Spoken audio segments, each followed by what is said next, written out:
further delay, I would like to introduce, I'm very glad to introduce Benjamin Cerrusi, the director of Casa de Povo in Brazil, who will moderate the first global panel. A few words about Benjamin. So he's a Sao Paulo-based curator, editor, and cultural manager. He works as executive director of the Casa de Povo, an autonomous art space. He holds a master in sociology and a master in cultural management. He was deputy director at Centro da Cultura Judeca, sorry for the pronunciation, Benjamin, in Sao Paulo from 2009 to 2012, associate curator of the 31st Biennale de Sao Paulo, chief curator of Villa Itororo, Cantero Alberto in Sao Paulo from 2014 to 2017, and regional coordinator of Coincidencia, the exchange program for South America of the Swiss Art Council from 2017 to 2019. He lectures regularly on curating and cultural management. As editor and curator, Benjamin conceived and developed projects such as the publications Pop Lab Guillaume en Egypt, the exhibition Visuales de Guerra, and the transdisciplinary research-based project focusing on new religious movement, New Jerusalem. Benjamin, welcome, and I hand it off to you. Thank you very much, Justine, and thank you also for saying all the annoying part about technical issues, etc. There's some part that I will have to state anyway, but thank you very much, Justine, Elena, GG, and all the team of the Sites of Conscience to bring us together today. I'm very glad to be here. I will stick to English. I think it's easier, or maybe to Globish, but I'm very happy to hear also Spanish, French. Unfortunately, my Arabic is not that good, but still it's great to be here and be able to switch from one language to another and hear everyone in the language he or she feels more comfortable. And I'm also very happy to be part of this panel as a moderator. I'm sure I'm going to learn a lot hearing you, so I will try to speak very little. I will try to help you to stick to your time. As you know, each of you have 15 minutes to talk. When you have only 3 minutes left, I'll just open my microphone and just say, hi, you have 3 minutes left. Please don't take it personally, just to stick on time and be sure we can hear everyone properly. And I'm very happy to be on this panel indeed, because the theme we're discussing is very urgent, I do believe. Let's say that 20 years ago, there was a kind of general belief within sociological field and other fields of knowledge that the religious was leaving the scene, right? That there was a kind of secularization of societies. And what we've seen happening in the past 20 years is exactly the opposite. The religious phenomenon has become stronger and stronger. And this comes obviously with a lot of tensions, even though, as Justine already said, and as you discussed yesterday, the religious is not always the cause, but often a symptom or a phenomenon to tackle other deeper social, political, historical tensions. And the religious phenomena is also not only a reason for tensions, but can be also a path to discuss respect to diversity on the opposite of what some might think. So it's a very ambiguous factor, let's say, at the same times of conflict and the same times of peace. And I think the best way to look at it is definitely to look at strategies. What is done on the ground? And I think that's what we're going to do today. That's why I don't want to talk too much about myself, even though there's a lot to say about what's happening currently in Brazil, with very different issues taking place between religion that we call of African matrix and new Christian, Protestant, Pentecostal religion, tensions, and so on. But I hope we can learn from listening to you three and through the debate that will come afterwards. So let's try and listen to you and understand what's happening on the ground. Justine already said everything about translation issues, about muting your microphone, raising hands, using the chat box. So I will not talk about that. I will maybe introduce our first panelist. Today we have 3 guests. I'm sorry if I'm pronouncing your name in an unconventional way. So Hermine Pool, Mofidul Hoki, and Sangar Yusuf. And please do not hesitate to correct me if you feel it's needed. I will introduce you briefly. Today we'll start with Hermine Pool. I will just read some lines about your bio so people can also know what you're doing, where you come from. So Dr. Hermine Pool is a theologian. She's a senior curator of religious heritage and head of collections, research and presentation of the museum Ons Lief Her op Zolder in Amsterdam. And in collaboration with the Free University of Amsterdam, she develops new forms of research into religious objects in relation to the religious diversity in the city. And she will talk to us about the work at Our Lord in the Attic Museum, the Netherlands. And she tackles the issues of religious heritage and society in different ways. She's also chair of the art committee of the Protestant Church in Amsterdam and a member of the supervisory board of the Oude Kerk, the Old Church. Sorry again for my terrible non-existing Dutch accent. And anyway, today you're gonna talk, as I said, about Our Lord in the Attic Museum based in the Netherlands. And there's some driving questions, maybe I can remind them to you. We would like to hear you about the background, the context of your site, the importance of Our Lord in the Attic Museum as a place to promote freedom of faith and religious belief. We would like also to hear about how you use your site to promote freedom of faith or religious belief outside of this context, and how do you connect to contemporary freedom of faith and religious belief discriminations. And last, maybe the most important issue we'd like to discuss with you is what concrete and specific actions, activities, programs do you organize to promote the freedom of faith and religious belief on the ground, as I was saying early on? What is your audience and what are your strategies? So Hermine, please, the floor is yours. Thank you very much. I also, yes, there's the PowerPoint. Yes, my name is Hermine Pool. That's the correct pronunciation.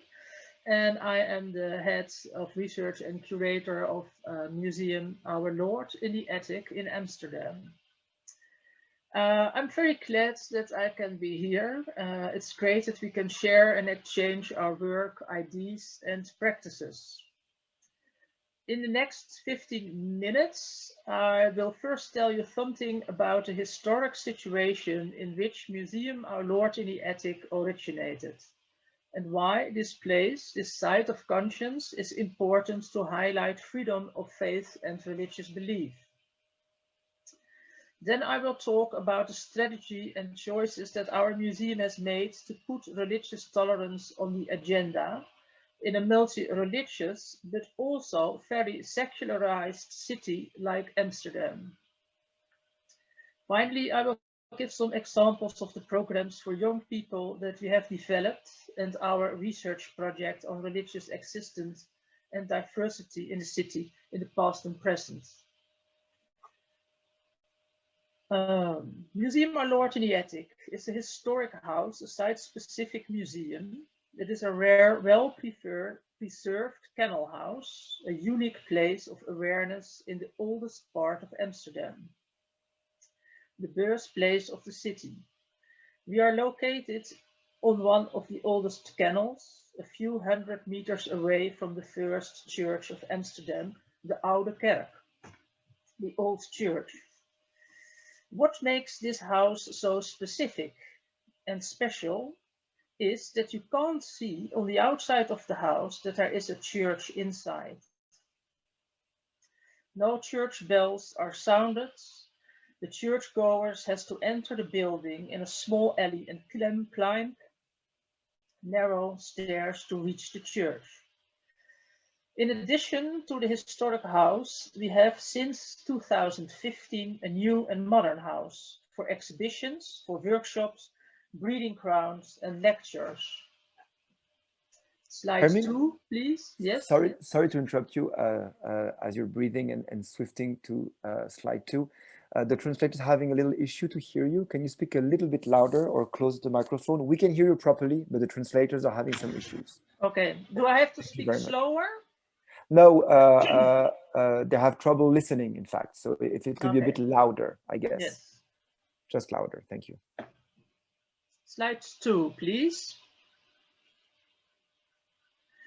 In the 17th century, a so-called Catholic hidden church was built in the attics of the Canal House.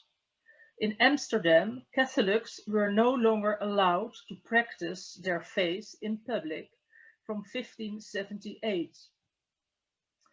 When the city council changed from Catholic into Protestant.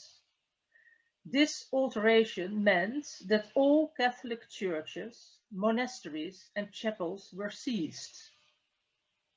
That the Catholic Church was dismantled as an organization and Catholics were no longer allowed to perform political and administrative functions. No outward display of their faith was tolerated on the streets.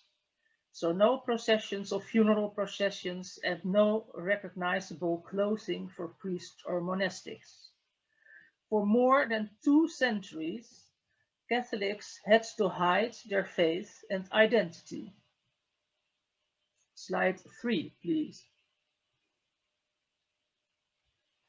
In our historic house, where the visitors of today also end up in the church via small narrow stairs, you can literally experience what it feels like not to be able to express your own faith in public, and what it feels like to celebrate on an attic. What was the situation in the Netherlands in the 17th century? Why were there no persecutions in the Netherlands or religious wars as in other parts of Europe? This has to do with the basic principle of the Dutch state, called freedom of conscience. That meant and means that all citizens were free to believe and think what they wanted, even and although they were not allowed to experience and propagate their faith in public. This relative freedom was unique in the 17th century and has a great attraction to all kinds of religious groups in Europe. They flocked to Amsterdam to establish themselves as religious minorities.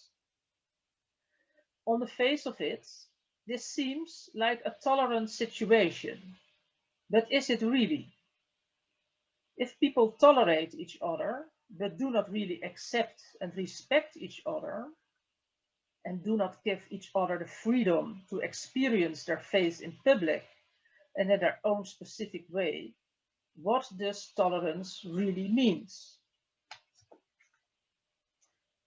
This question of the meaning of tolerance and religious diversity based on acceptance and respect naturally arises in our historical monument.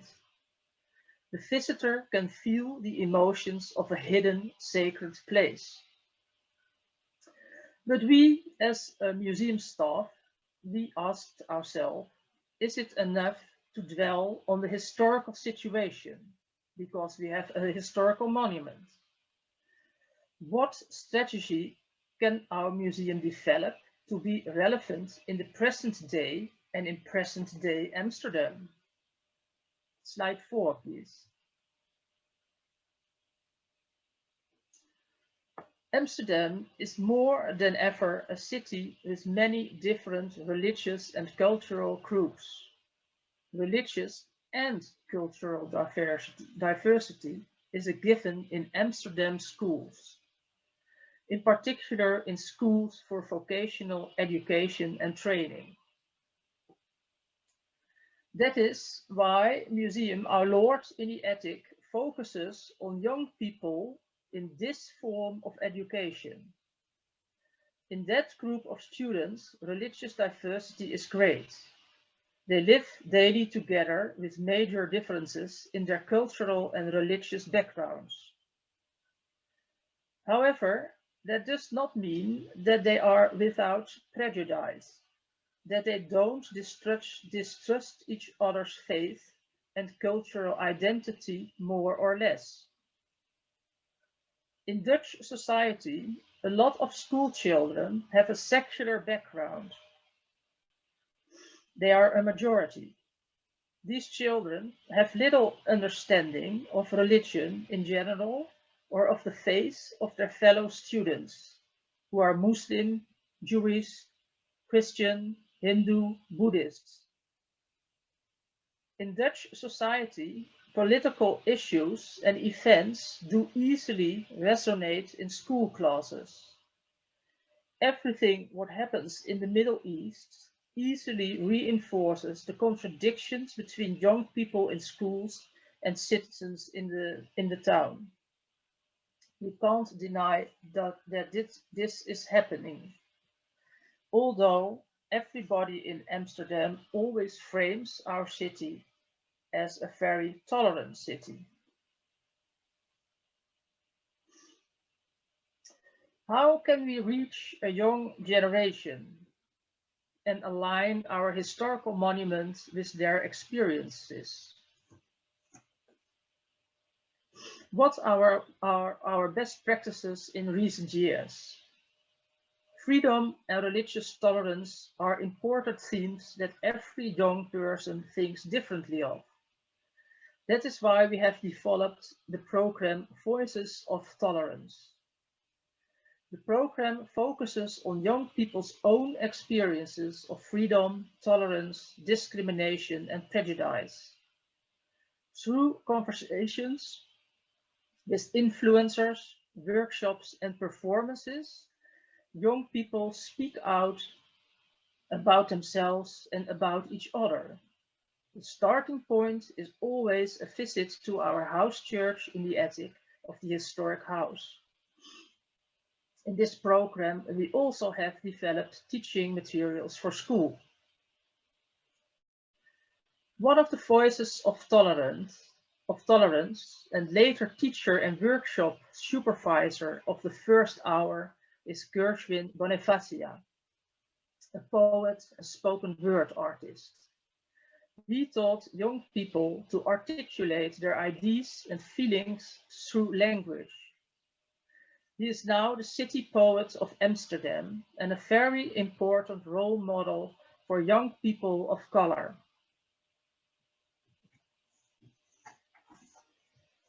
In addition to programs for the schools, we have also set up a youth community. The young people in the community think along with their own perspective about programs and exhibitions in the museum. For example, they always put the theme of religious tolerance on the museum's agenda from their perspective. We want to ensure the voice of young people, not by occasion, but permanently in the museum, and thus add new and relevant stories to our heritage. The community program lasts 2 years and then start again with a new group. Slide 5, please. Another part of the policy and strategy of the museum to achieve social relevance and impact is to invite people from urban and rural politics to involve them in our projects. In addition to the ordinary daily visitors, they are an important audience.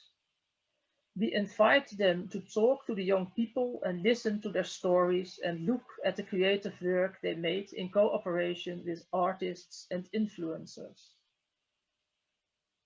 Slide 6, please.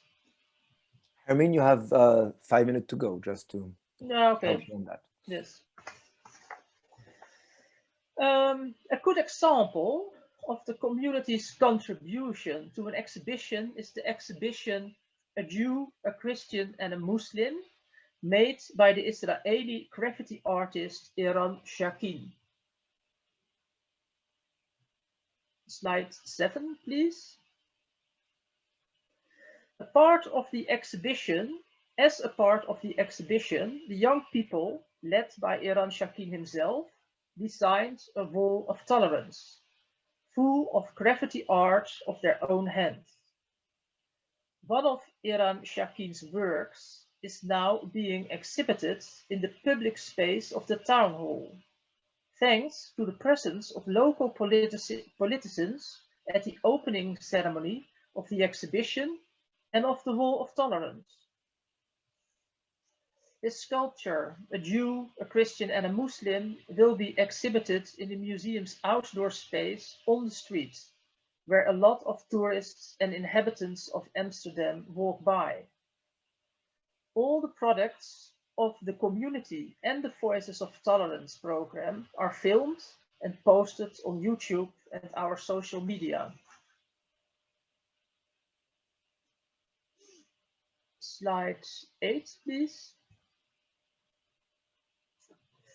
In recent months, we have been working together with the Amsterdam Vocational Training Institute and the young fashion brand Cruel.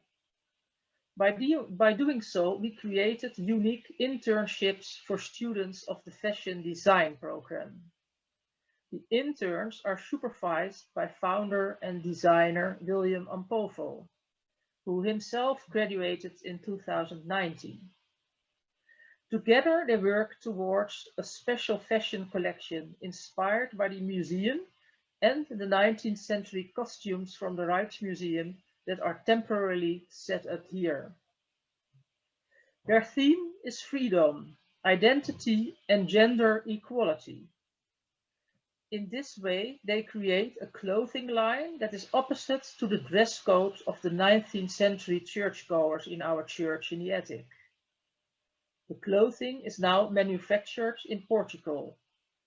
We are very, very curious what it's going to look like. We also filmed this project and posted it on our social media. My last example of what we are doing in our museum concerns a large research project in collaboration with the Free University in Amsterdam. Benjamin mentioned it already. In this project, we teach students to research religious places in the city and religious objects associated with these places in an interhistoric method.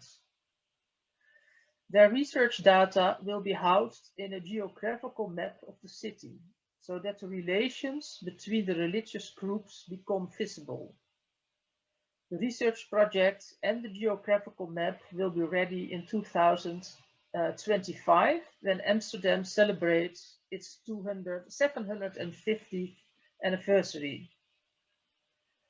The aim of this project is important to us because we want to discover a new generation of our future heritage managers and politicians how important the coexistence of religious groups is for the social cohesion in the city and the well-being of all inhabitants.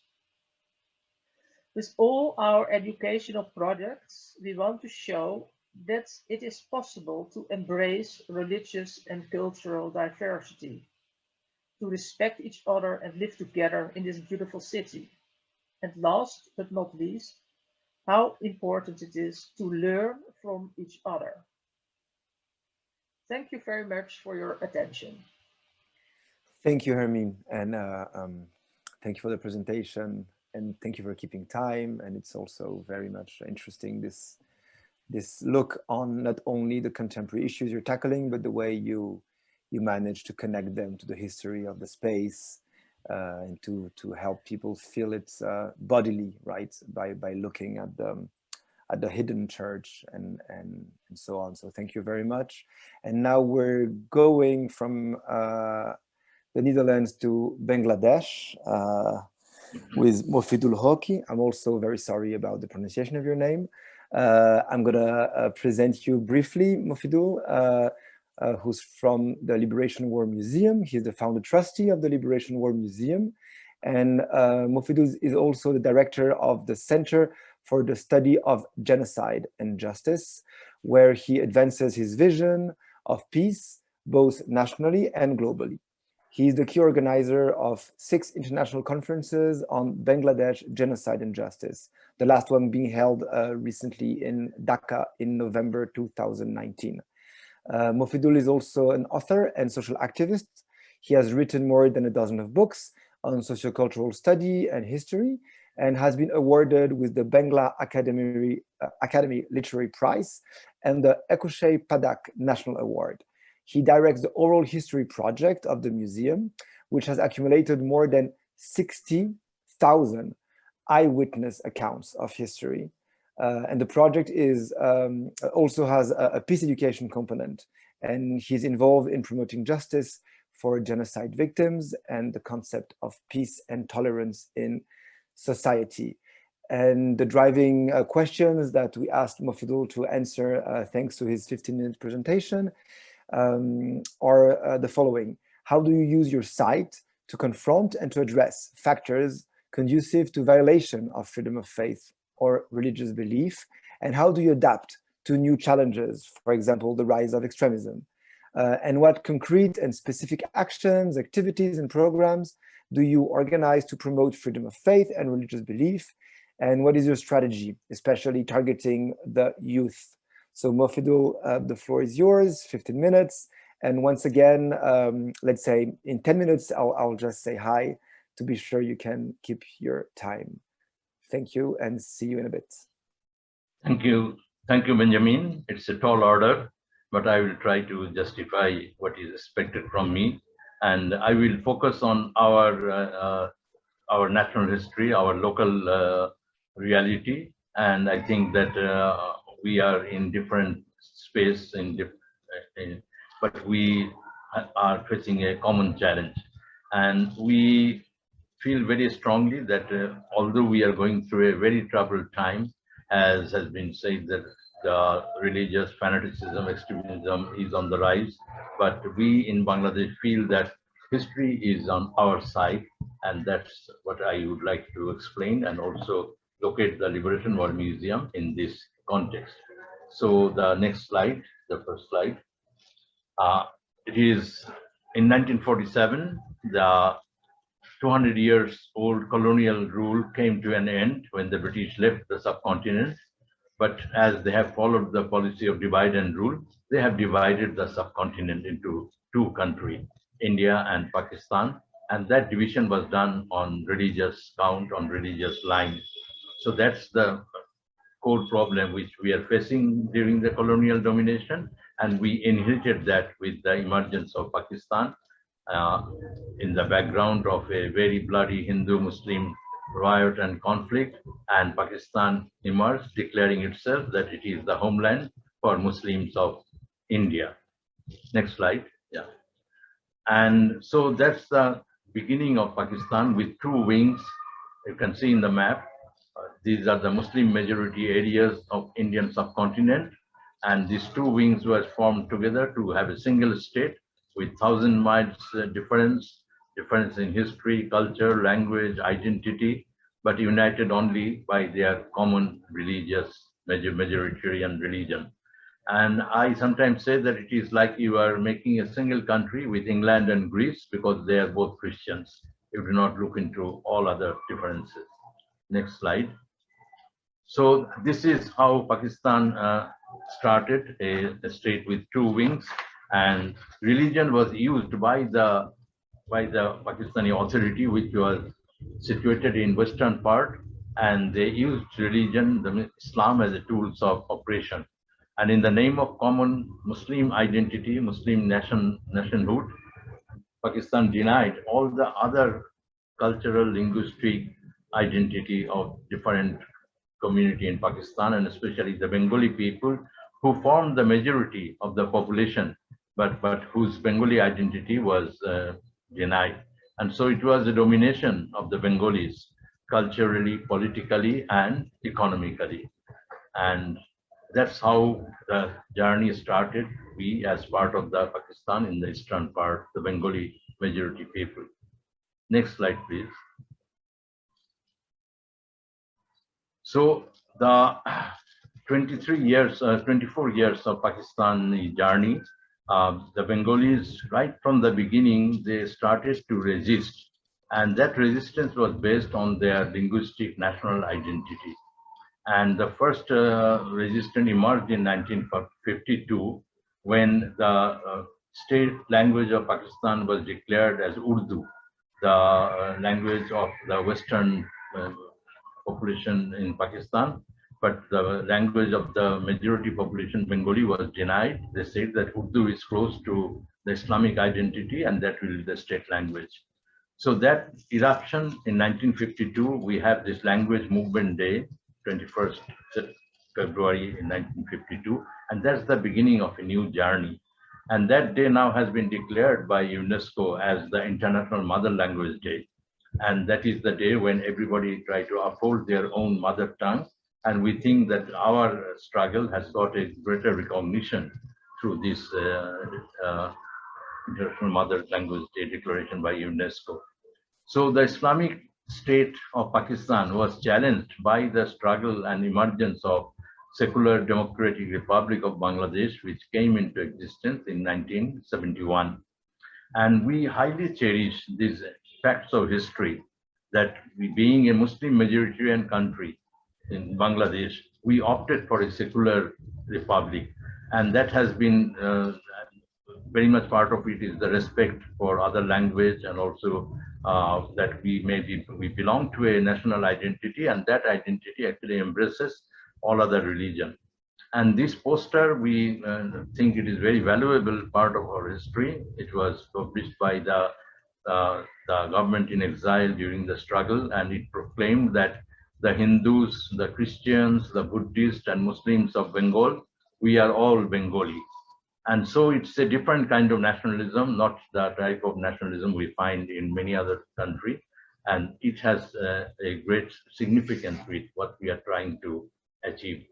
Next slide, please. And during the struggle, it was a 9-month-long war, and in a very short time, but it was a very tragic period of our history when the struggling people of Bangladesh became victim of genocidal brutality. And it is one of the major genocide in the post-Second World War reality, which we found that which was very much reported at that time, but which became a forgotten genocide for the international community. And at that time, 3 million of our people perished in the black hole of genocide. 10 million people had to leave the country to seek refuge in India. 300,000 women was raped. And interestingly, this was also one of the largest killing of Muslims by the Muslims. The Pakistani rulers were Muslims, and the majority people of Bengal was Muslims. And the Hindu population was also especially targeted. Like in the definition of genocide, you find the targeted group, the national group, and the religious group. So this is a great lesson that it is not only that fight between different religions, but also the parochialism, the intolerance, ultimately ruin your own social fabric. And that's a great lesson from our history. Next slide, please. So next slide, yeah. So the lesson of our liberation war is that it was a negation of what happened in 1947, when the Indian subcontinent was divided on religious line and a state was emerged, which proclaimed itself the state based on the Islamic identity. And that created religious discord and conflict, and also India-Pakistan conflict. And then Bangladesh emergence is a very positive step in history. And the core value was the inclusive national identity, the Bengali identity, which I have explained before, which embraced the religious diversity. And the strength of this struggle was rooted in our long tradition, when the Bengali language and literature developed and the cultural identity was defined. And next slide, please. And we find that in the historic scenario, It is also the Islam also has a role to play here, that it was mostly a tolerant Islam, which was preached by the Sufi saints, and also it found reflection in the art and culture of common people, and the bauls, the folk singers, they express this philosophy in a great way. And about the bauls, in many cases, you can't identify them whether they're Muslims or Hindus.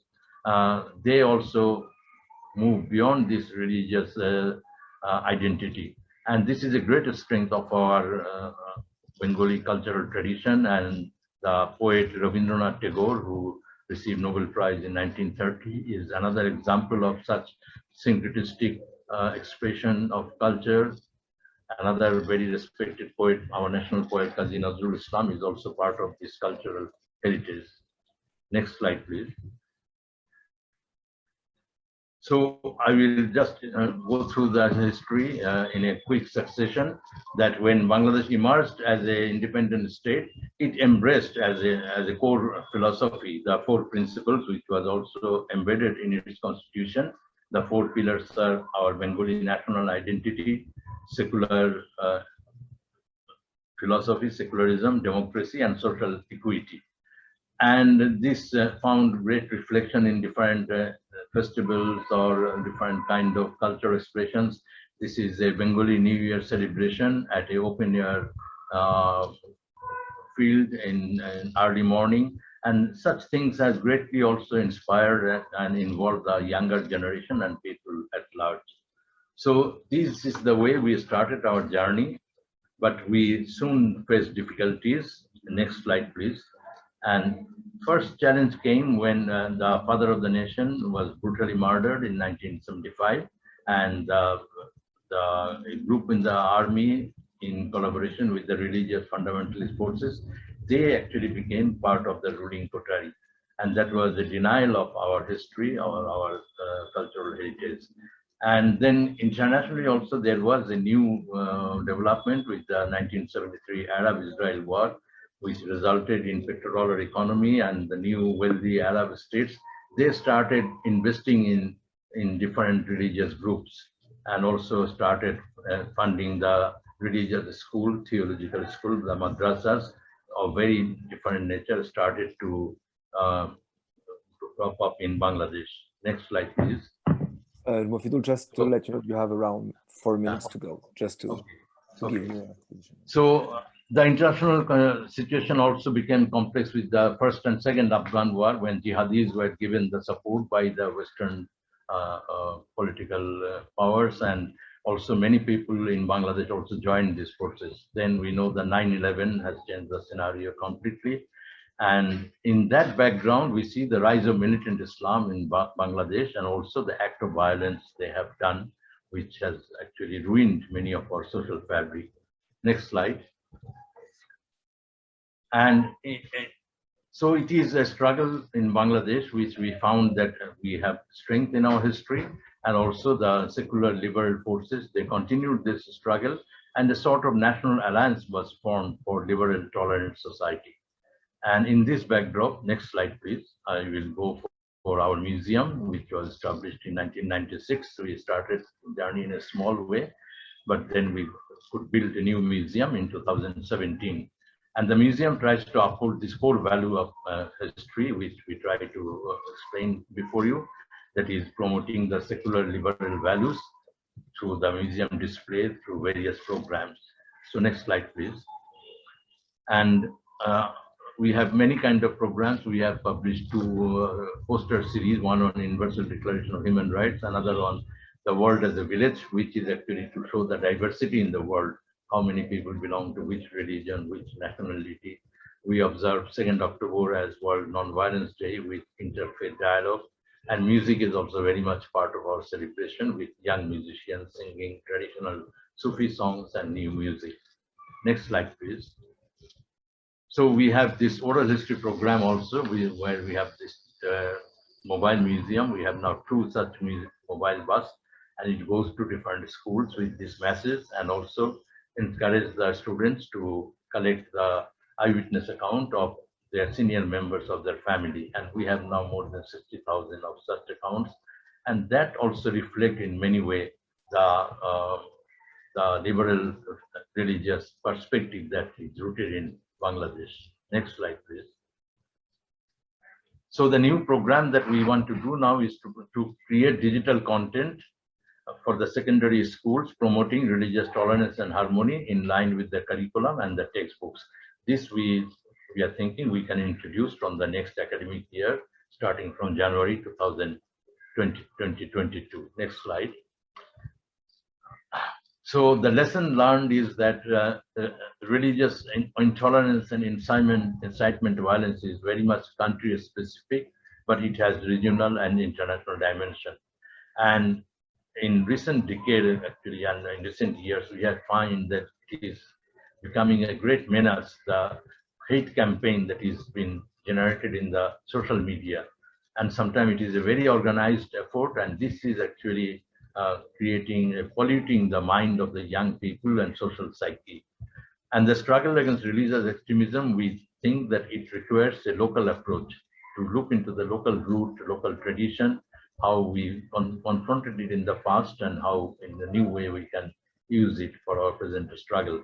And we feel very strongly that culture and education are two strong components of the struggle. So my next slide is the last slide. Yeah.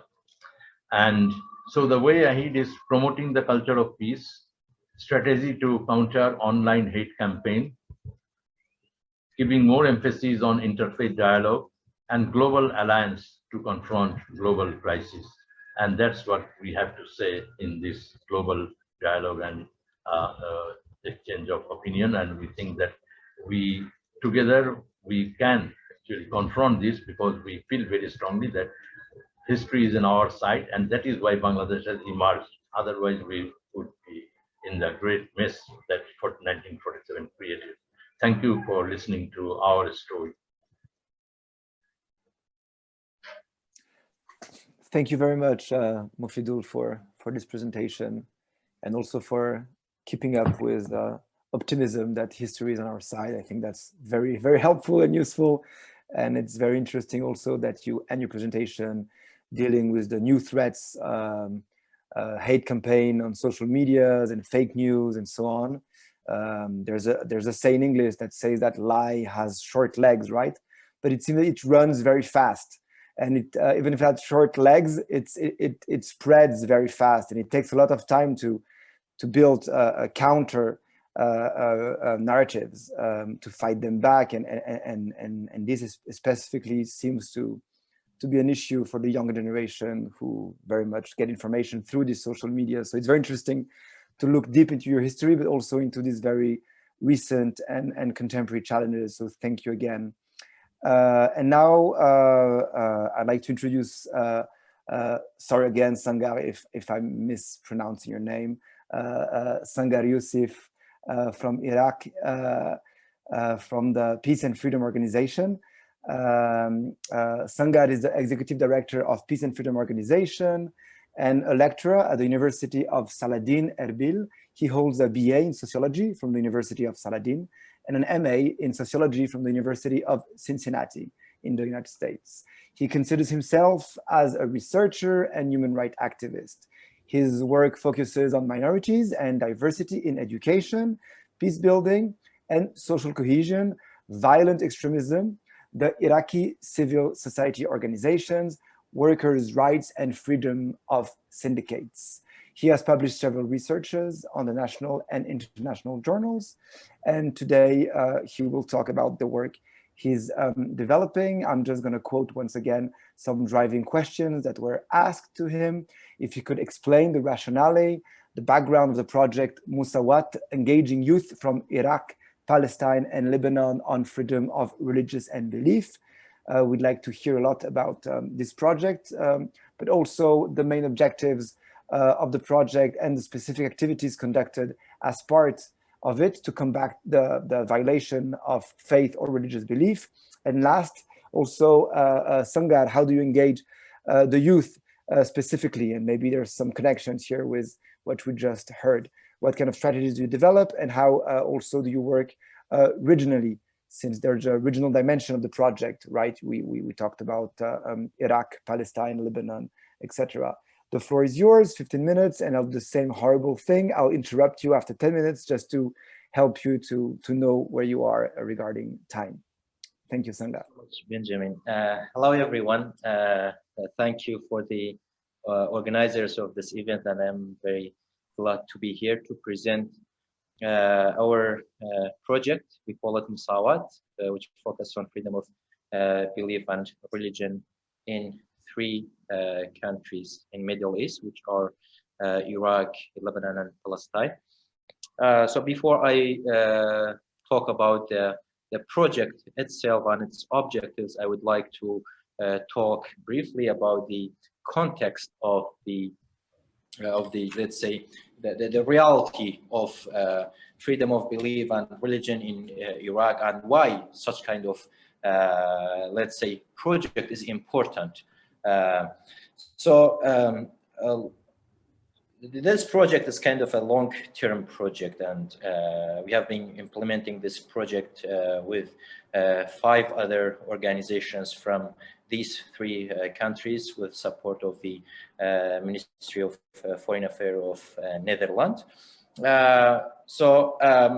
You may already know that the reality of freedom of belief and religion in these countries are questionable. We have been witnessing a lot of violations against ethnic and religious groups in these countries, and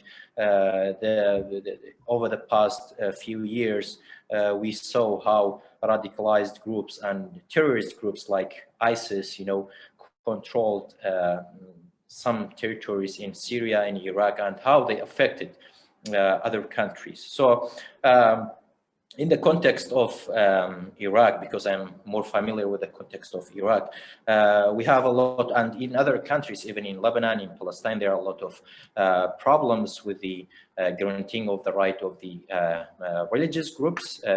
When it comes to the legal framework of their rights, there are a lot of questions why some of the religious groups, their rights are not recognized by laws and constitutions.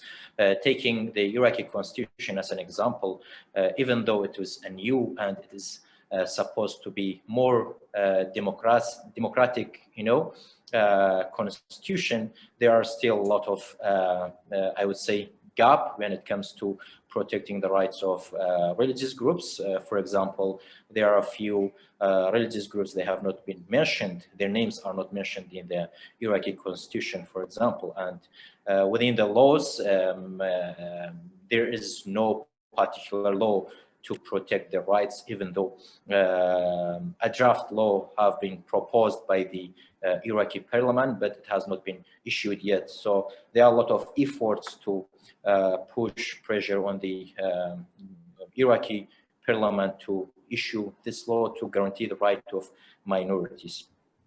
In Lebanon, it is quite the same, minority groups and the conflict between different sects, reflected in the governmental institutions, and increasing hate speech and conflict between the religious groups and ethnic groups. So overall, we can say historical conflicts between the ethnic and religious groups are reflected between the sects and religious groups, which affected increasing hate speech, online and offline hate speech, a lot of violations against religious groups. I would say their political, their social, their cultural rights are violated.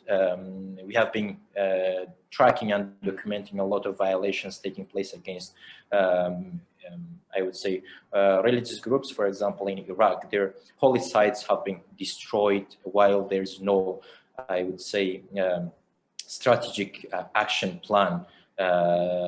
Strategic action plan are not, proposed or developed by the countries. So a lot of discriminations against the religious groups in these countries. That's why, and even the lack of, I would say, awareness about the religious groups within each country. People do not know much about other religious groups. In the education system, there's kind of a big gap to talk about other religious groups. There's always one religious groups dominate everything within the history books, geographic books, and you know, I would say religious textbooks. The political parties try to control the case of religious groups for their benefits. That's why even within a particular religious groups, there are a lot of divisions. Which resulted with a lot of hate speech, not only between the different religious groups, but even within the same religious groups. So within this context, having projects like Musawat is really important. That's why we and other organizations came together and we developed this project. So if we look at the first slide, sorry, if we go to the next slide, please. Yeah, so if you look at the objective of this project, you can see that we want through this project to contribute increasing the social cohesion and equality in Iraq, Lebanon, and occupied Palestinian territories. We also want to increase freedom of belief and religion, and we want to make sure every ethnic and religious groups can freely practice their rituals. There are lack of, as I mentioned, lack of awareness about others. So we want to promote or increase public awareness about other religious groups. We also want to reinforce sense of shared citizenships, and we also want to counter gender, religious, and sectarian-based discrimination. So if you go to the next slide, please, we can see the 4 pillars of discrimination that we want to focus on. We want to eliminate or decrease the discrimination that we see in this context. At the first level, we are focusing on discrimination on the social level. In the coming slides, I will be talking about the activities, but we want to, as I said, through different activities to promote social cohesion among the different religious and ethnic groups in the country through dialogue sessions, through art and sport activities. We also want to focus on the political and authoritarian level, just to make sure the religious groups and religious actors have their contribution in the political process in these countries. We also focus on the online discrimination through monitoring the hate speech online. So there's a particular organization, we call it Tech for Peace in Iraq. They are tracking and documenting all of the, I would say, cases of hate speech or violations against religious actors, religious groups in the country. So every year they produce annual reports about these, I would say, these violations. At the policy level, we are focusing on the policy discrimination and how we can through advocacy campaigns to how we can let's say put pressure on the governments and decision makers just to make sure the right of the religious groups are guaranteed through the policies. Next slide, please. So the project has a kind of a regional component. As I said, we are implementing this project in these 3 countries. The project staff, the implementing partners from these countries, and also the youth groups that we are working with, they all come together on the sometimes weekly basis and monthly basis to discuss about their activities and exchanging ideas and how we can learn from each other. So these are for example, I will come to talk about the activities as I said in the next slide. For example, we have the exchange programs, how our project staff and our youth can visit other countries and work with a particular organization involved in this project, how they can learn from each other. So the main activities of this project, and of course it depends on the countries, but in Iraq, for example, these are the main activities that we are implementing. Research activities, the youth groups from different ethnic and religious groups, we organized a lot of trainings for them to make sure they are able to conduct research by themselves. So they choose and selected topics related to freedom of belief and religion, and they conduct research about them. So then they publish this research through our media, let's say, outlets or social media platforms. So this is the first activity that they conduct. We also have social cohesion activities and dialogue sessions. We have kind of monthly based dialogue sessions between ethnic and different religious groups in the country to exchange ideas and to talk about the current situation, about the violations, about the restrictions against a particular religious groups. For example, the Kakais, as I said, their names are not mentioned in the Iraqi constitution, how they can all come together and develop or design a campaign to put pressure on the decision makers to guarantee this right for them. The Yazidis, for example, they have been victims during ISIS and even after ISIS. Their lands are controlled. I would say hundreds numbers of the Yazidis have been persecuted by the radicalized groups in the country. So all of these subjects are the I would say topics of the discussion during the dialogue sessions.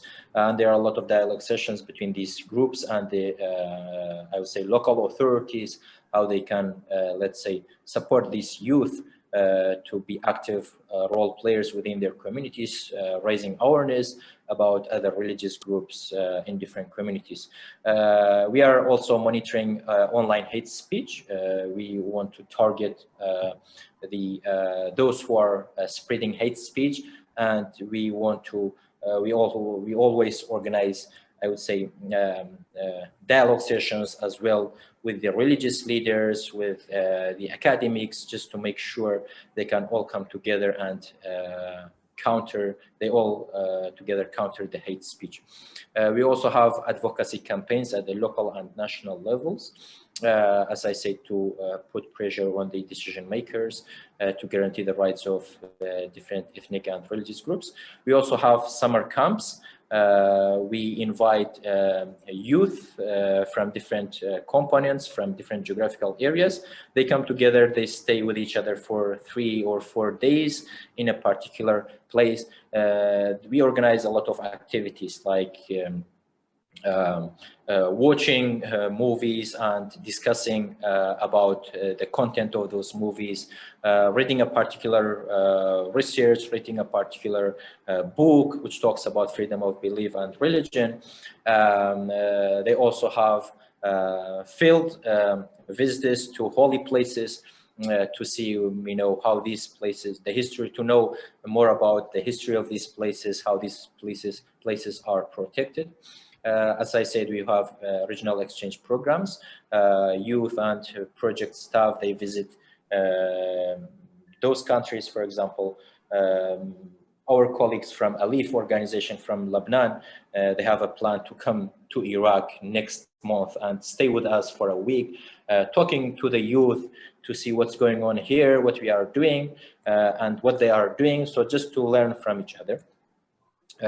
We also have, as I said, the national field visits to the holy places to learn more about these places and the history of these places. So overall, I would say the main approach that we are using at the national level in each country is kind of bottom-up approach. We are working very closely with the youth, males and females. We are educating them about other religions, just to make sure that they learn more and they can support their community members to learn more about others. to be more tolerant, to be more open-minded, to be supportive for the right of others, and have their inputs for any civic initiatives launched by the civil society organizations in these countries. So what we learned is that such kind of projects are really important and effective. Simply, as I said, there are a lack of awareness about others' religions. The governments are not able to play their active roles. So the role of civil society organizations and community-based organizations are really important in such kind of project. So that's why we consider this project as an umbrella for the youth from these countries to come together and learn about each other and how they can initiate civic initiatives within their communities and even at the national level. So I forget to mention that the research that we have. Just the time is kind of running low, so you need to get to kind of conclude. I didn't want to interrupt you because you were listing all activities in a very coherent way, but you have like 1 or 2 minutes left. Thank you. Thank you so much. So one point I should mention is that while the youths are conducting their research about those topics, for example, how the rights of minority groups within the education system is protected in Iraq or in Lebanon, so the results of these research are utilized for advocacy campaigns. So the youths will come together based on the recommendations, proposed within this research. They utilize those recommendations for their advocacy campaigns. So we have been able to build strong relationship between these youth and the local authorities to come together and see how they can protect the right of minorities and religious groups in the country. So that's all. I will leave the space for the participants if they have any questions later. Thank you so much. Thank you, and sorry for the interruption. It's always very difficult to be able to present so many different strategies in such a little time. But we're running a bit out of time. We have something like 5 minutes left for Q&A. I'm not sure if we can extend to 10 minutes. Well, we'll see also how many questions might come up. So if you have any questions, you can either raise your hands or write in the chat box. Josefina is raising her finger, which is already something.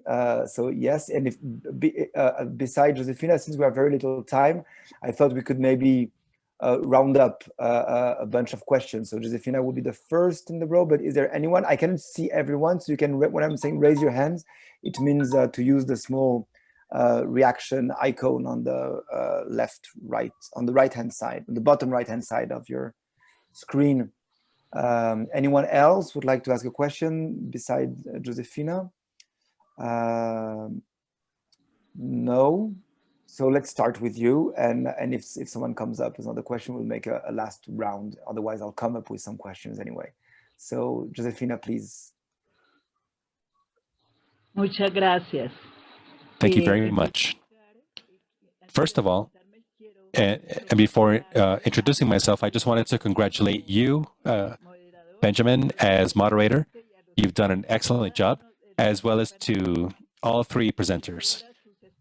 Very enriching to hear your experiences. Thank you so much.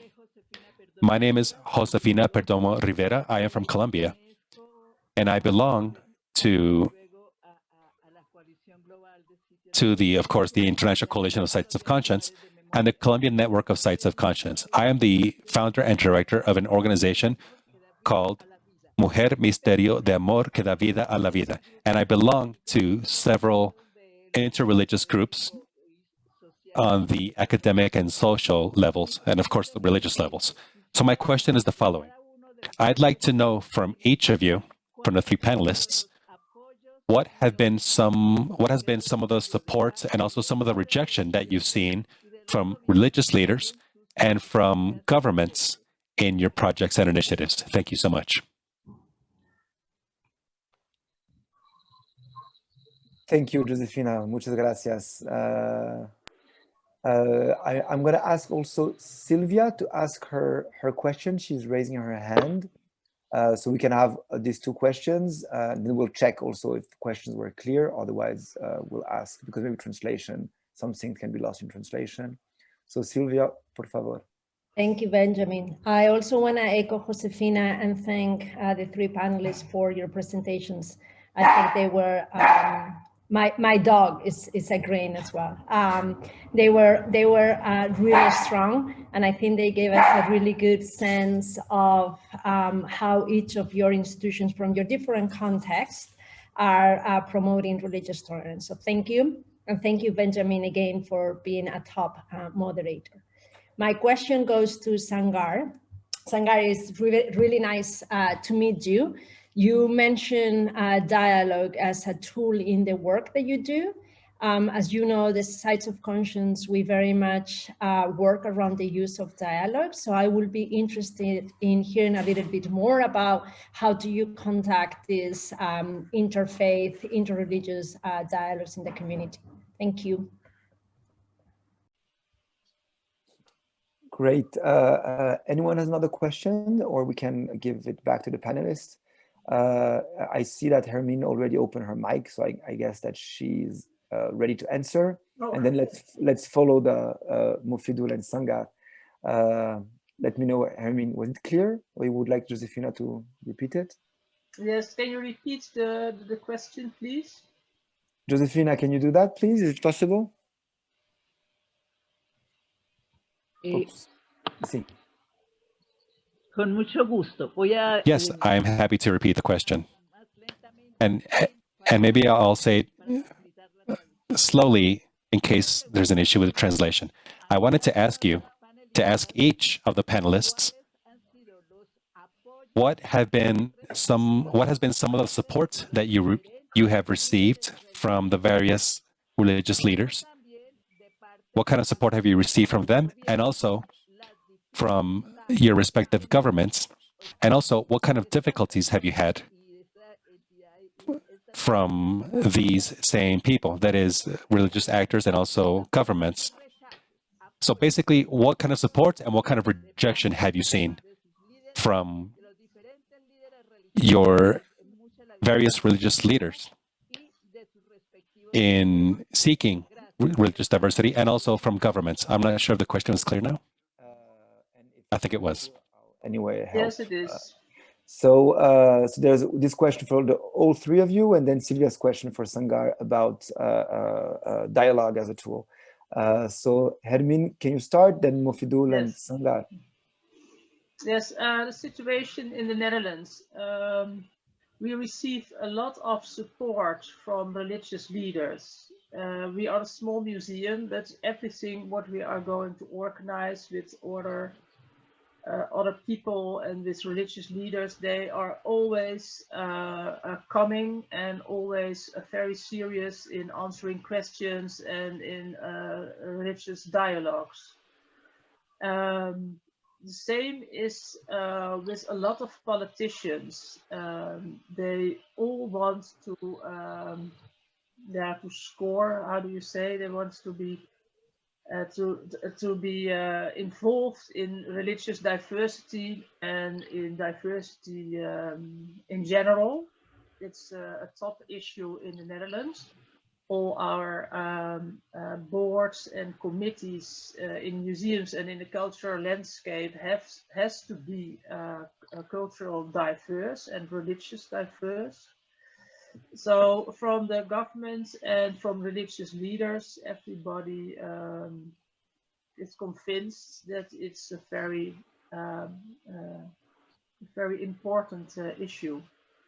And that's because some politicians in the Netherlands are trying to divide people, and they are creating religious heritage as a kind of Jewish Christian heritage, cultural heritage, and they use this kind of opinions about our cultural national identity to say to the Muslim people, you are not part of our Jewish Christian heritage. And those are things in our society that those are going on, and it's it's not easy to grip it, but we know we have to fight this underlying political movement. So that's the situation in the Netherlands. Thank you.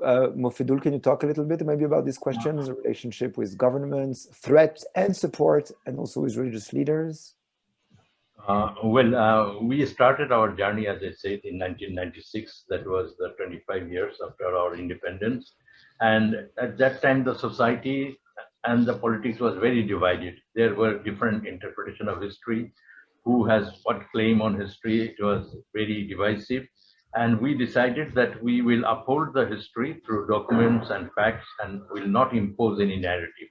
And I think that worked very well for us because, and we also stopped our historical narrative on 16 December 1971 when Bangladesh became independent. But we decided that we will also project the core values that I have explained and let the visitor decide for himself or herself. And I think that worked very well for us. And we could not get entangled into the debate and could generate a lot of support, and especially the young generation. And so this was the basic principle we operated. And now with our different programs, we also go to the religious institutions. But when we go, our mobile bus goes to a theological school, madrasas. We give the option to them that we came here with the resources of history. If you allow us, then we will do program with you. In most cases, we found that they allow us, but we have some rejections.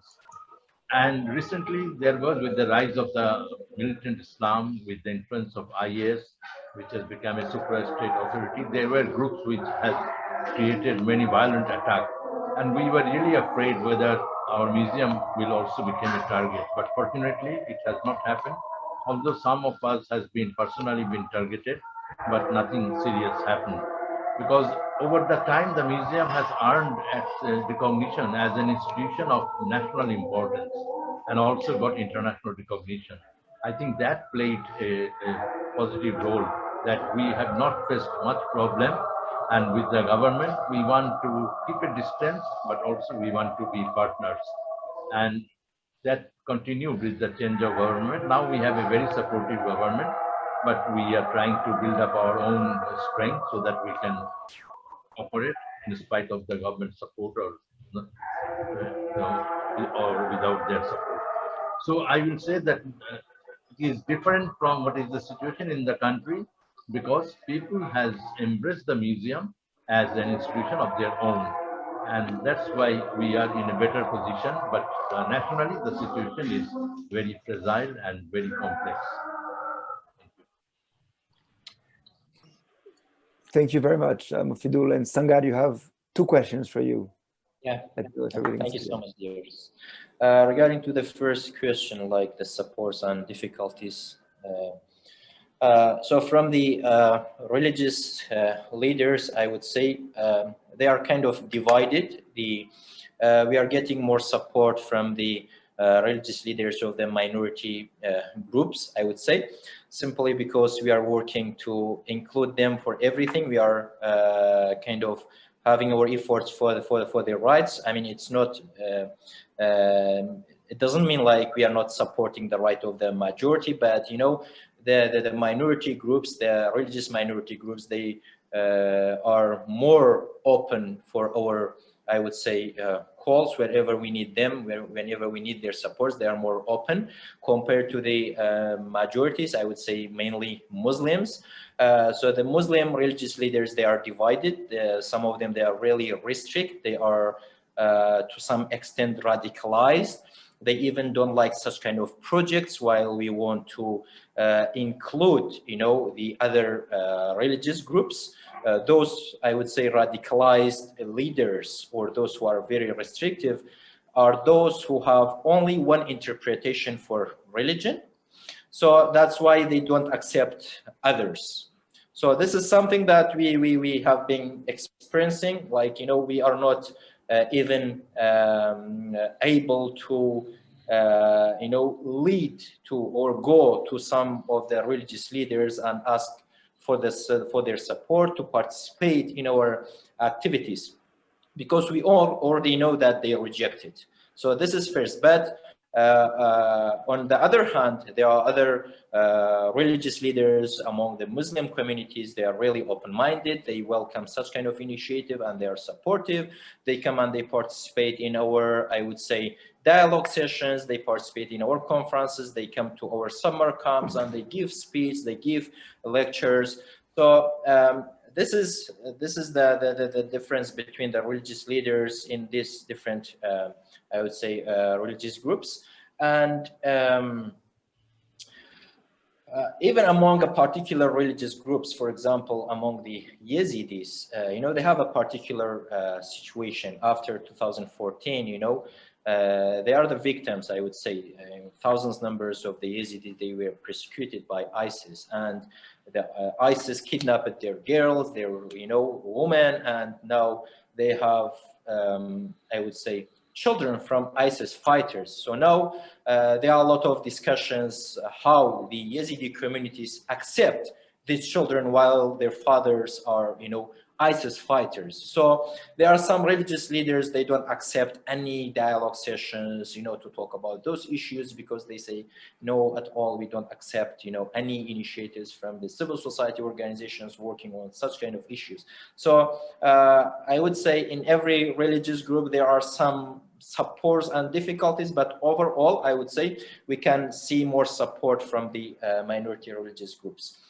In terms of the government, of course, I mean, there are some difficulties when it comes to visiting the holy sites, visiting the holy places. There are some areas, you know, the militias are controlling those areas. So we are not able to access those areas, even if you want to go and visit those holy places. Those heritage, I would say, you know, it's quite difficult. It takes a long time to get permission from the government, from the, you know, security agencies. So this is one difficulty that we have been experiencing from their side. On the other hand, there are some governmental institutions, they are really supportive, especially the Ministry of Religion Affairs and Endowment. They have a particular department, they call it religion coexistence or peaceful coexistence in the Ministry of Religion Affairs in the Khorasan region, for example.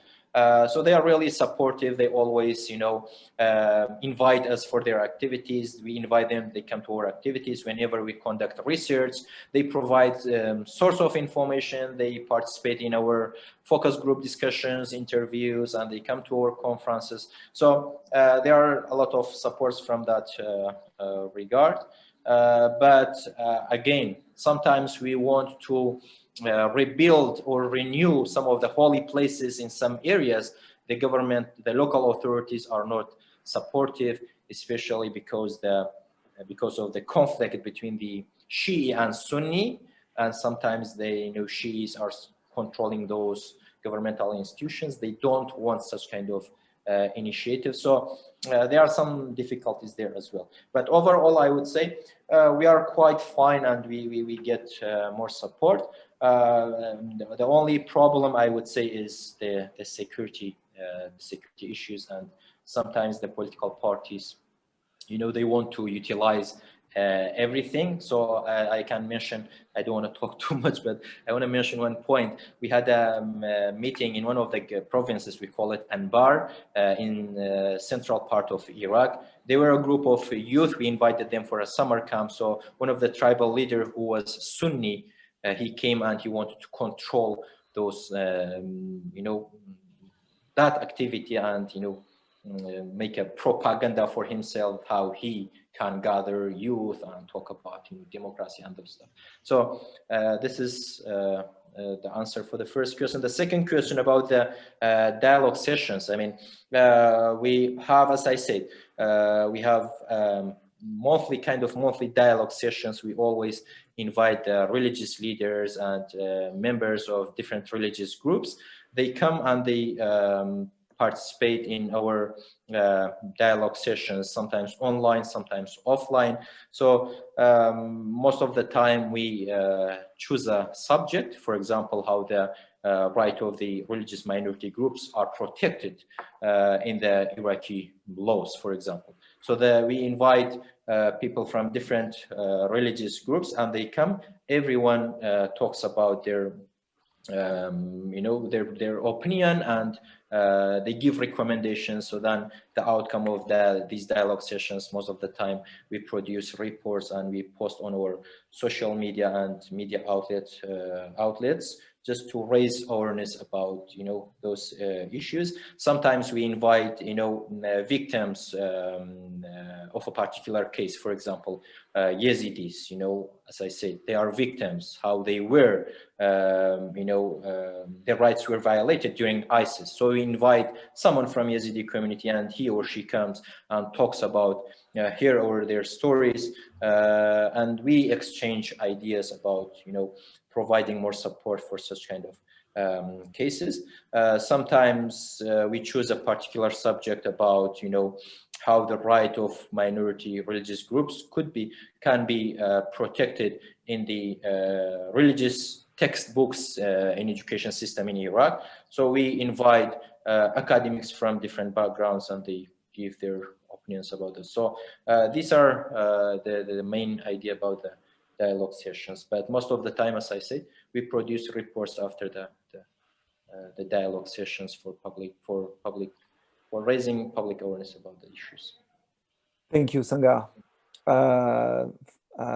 We have several comments.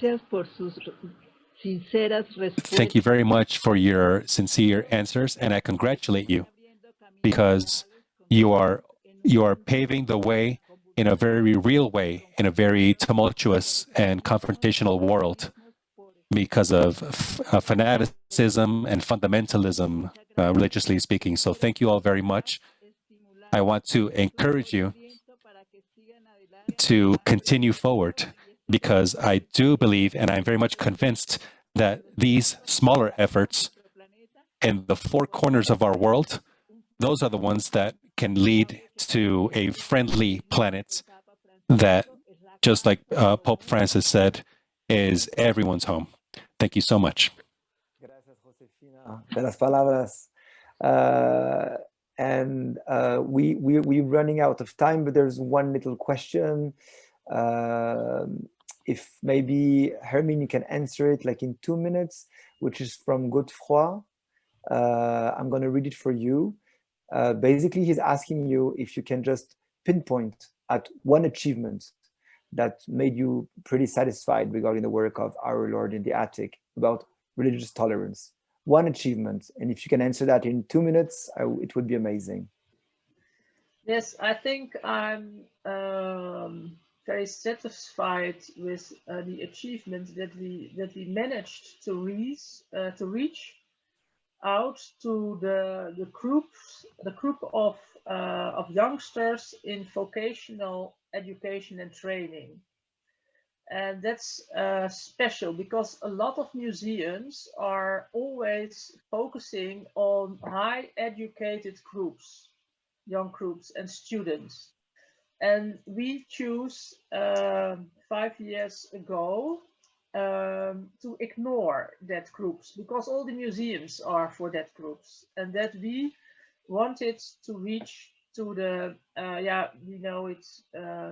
vocational and education and training, because in that area of our educational system in the Netherlands, the most diverse classes are. The high educational groups are almost white, a lot of white children, and in the vocational training groups there are a lot of children from very diverse religious backgrounds. So I'm glad that we could reach out to this group, and that it's a great success, because a lot of schools are connected with the museums. The community is sparkling. A lot of youth, they want to be part of it, And that is that's the mainstream of Dutch society, where these children are the adults of tomorrow, and they have to manage to live together. So that's my answer. Thank you. There's also a comment by Peter Weiswa in the chat box, but we're running out of time, so I'm very sorry, Peter. But it's there in the chat box, and it's a very interesting provocation. But I think maybe people can answer this question using the pad that's still open, and everyone can contribute to it. Maybe if the organizers can send the link of the pad again, this can be helpful, and maybe people can answer there about this majority minority, let's say, dialectic that Peter is pinpointing at. Even though I would have my own take on that, I will keep it for another time and stick to my role as a mediator. And unfortunately, I will have to conclude this very interesting panel.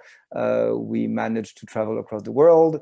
And what's very interesting is that we managed also to kind of see shared tools, or tools that can be shared regarding advocacy, the importance of information, counter-information, the role of education, the importance to bring people in, but also to reach out, both more bottom-up and top-down strategies, and the role of arts and cultures in building this narratives that look into tolerance and coexistence. And a very interesting also provocation regarding the history of the Netherlands that Hermin brought to us, which is what means tolerance without acceptance, which I think we can keep this question for ourselves.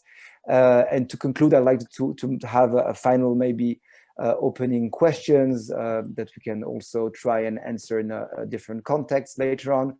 I think it's also very interesting that when we look at the work we do, and I think I'm saying we because I think that all members of the network Sites of Conscience deal with these issues in a way or another, sometimes I have the impression we have an issue to deal with the conflict as something positive, in the sense that I'm not talking about violence, but I'm talking about the conflict as something that can move things forward and recognize the origin of the conflicts. We often try to look into ways of, let's say, working towards peace and tolerance, but sometimes the conflict itself can be looked into as something that we do share and from which we can move forward together. And maybe that's a challenge we all have to look into. We somehow naturally try to look into peace and tolerance, but maybe it could be interesting to look at the conflict as something that is not only to be erased, but that can be worked from.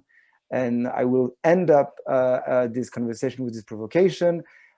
Thank you a lot to all the panelists, Hermin, Mofidul, Sangar, for the generosity. It's very difficult to talk about concrete actions only through words, but I think you managed to give us very amazing outlook on what you're doing.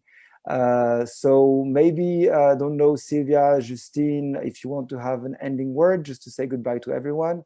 I'm just very thankful to have been chosen for this very difficult task to talk as little as possible and to manage the time of incredible panelists. And thank you, Josefina. You ended up with a beautiful way. So I'll make your words mine and look into what you're saying. Thanks again.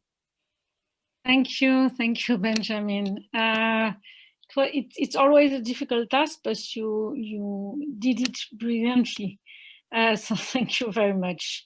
And thank you, Hermin, Mofidul, and Sangar for your very inspiring presentation. Your work is really amazing, and it will really help us to move forward as a network to promote freedom of faith or religious belief. And your question